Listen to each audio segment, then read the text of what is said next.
আসসালামু আলাইকুম guys, welcome back to my another video. যখন আপনারা প্রতিনিয়ত ইউটিউবে ভিডিও আপলোড করে যান, 2-4টা ভিডিও আপলোড করার পর কিন্তু আপনাদের ভিউয়ার্সটি থেমে যায়। তো এখানে ভিউয়ার্সটি থেমে যায় কেন, সেই প্রশ্নের উত্তর নিয়ে এসে গেছি আমি আজকের ভিডিওতে। যখন আপনারা ইউটিউবে ভিডিও আপলোড করতেছেন, প্রথম 2টা ভিডিও আপলোড করলেন, সেই 2টা ভিডিওতে কিন্তু হালকা পাতলা ভিউয়ার্স আসা শুরু করলো। তারপরে যে ভিডিওগুলো আপনি আপলোড করলেন, সেই ভিডিওগুলোতে কিন্তু আপনাদের ভিউয়ার্সটা আসতেছে না। কিন্তু আপনারা ইউটিউবে ভিডিও আপলোড করতেছেন, হঠাৎ করে দেখা গেল যে আপনাদের ভিডিওতে ভিউয়ার্স আসতেছে না, ভিউয়ার্স আর ইনক্রিজ হচ্ছে না। তো এটা কিসের জন্য হয়? এইটা মূলত 2টা কারণে হয়। সেটি হচ্ছে, এক, যখন আপনি কন্টেন্ট বানাবেন, কন্টেন্ট আপলোড করবেন, করতে করতে 3-4টা কন্টেন্ট আপলোড করার পর কিংবা যেটাই হোক কন্টেন্ট আপলোড করার পর হঠাৎ করে একদিন আপনি কন্টেন্টের ক্যাটাগরিটি চেঞ্জ করলেন। মনে করেন যে আপনি ইউটিউব রিলেটেড ভিডিও বানান, যেমনটা আমি তৈরি করি। ইউটিউব রিলেটেড বানাতে বানাতে আপনি কিন্তু জিমেল রিলেটেড বানানো শুরু করে দিলেন।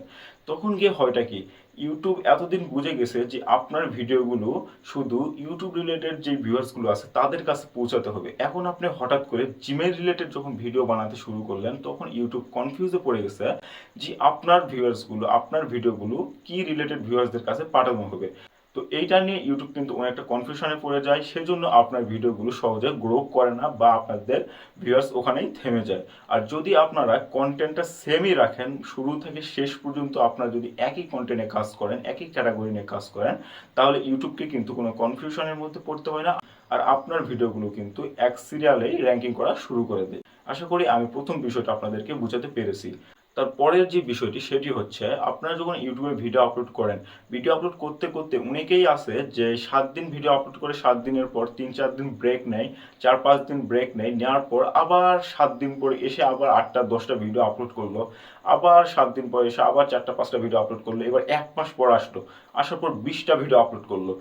মোট তার চ্যানেলে মনে করেন যে ভিডিও 100টাও আছে, কিন্তু তার ভিউয়ার্স নেই। কেন? তার কারণ হচ্ছে, তার এই ভিডিও আপলোড করতে করতে মাঝে মাঝে যে গ্যাপগুলো দেওয়া হয়, এই গ্যাপগুলোর কারণে তার ভিডিওতে কিন্তু ভিউয়ার্স আসে না।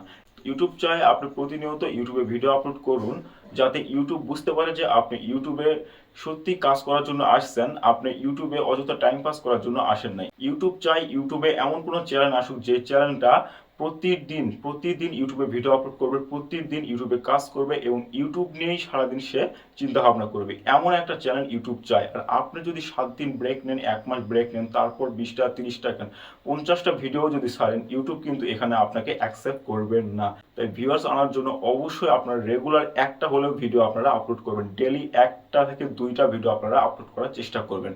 আর আপনাদের যদি চ্যানেল একদমই নতুন হয়ে থাকে, সেক্ষেত্রে কিন্তু আপনারা প্রতিদিন 2 থেকে 3টা ভিডিও আপলোড করার চেষ্টা করবেন। সেক্ষেত্রে আপনাদের ভিডিওতে কিন্তু খুব তাড়াতাড়ি ভিউয়ার্স আসার সম্ভাবনা আছে।